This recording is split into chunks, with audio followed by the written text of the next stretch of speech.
प्रिय कोलकातावासी, आगामी 26 जून सारा विश्व पालित होवे आंतर्जातिक मादक विरोधी ও अवैध मादक पाचार प्रतिरोध दिवस।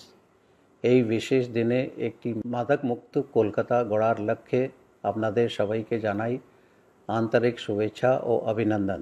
এই তাৎপর্যপূর্ণ দিনটি আমাদের মনে করিয়ে দেয় মাদকের ধ্বংসাত্মক প্রভাব কতটা গভীর। প্রতি বছর হাজার হাজার মানুষ মাদকের নেশার কারণে প্রাণ হারান এবং বহু পরিবার চিরতর ক্ষতিগ্রস্ত হয়।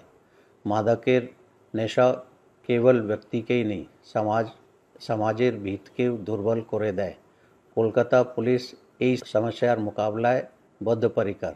আমাদের লক্ষ্য দুটি, একদিকে মাদকের নেশা প্রতিরোধ করা, অন্যদিকে মাদক পাচারে যুক্ত অপরাধীদের বিরুদ্ধে কঠোর ব্যবস্থা নেওয়া।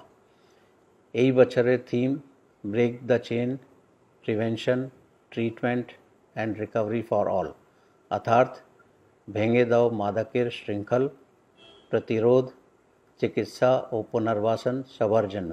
একটি একবদ্ধ উদ্যোগের ডাক দেয়।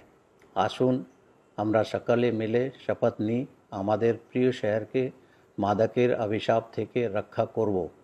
কেউ যেন মাদকের শিকার না হন এবং যারা এই ভয়ঙ্কর নেশার বিরুদ্ধে লড়ছেন তারা যেন আমাদের সম্মিলিত সহায়তায় সুস্থ জীবন ফিরে পান। আসুন আবারও একসঙ্গে আওয়াজ তুলি, সে নো টু ড্রাগস। ধন্যবাদ ও আন্তরিক শুভেচ্ছা সহ।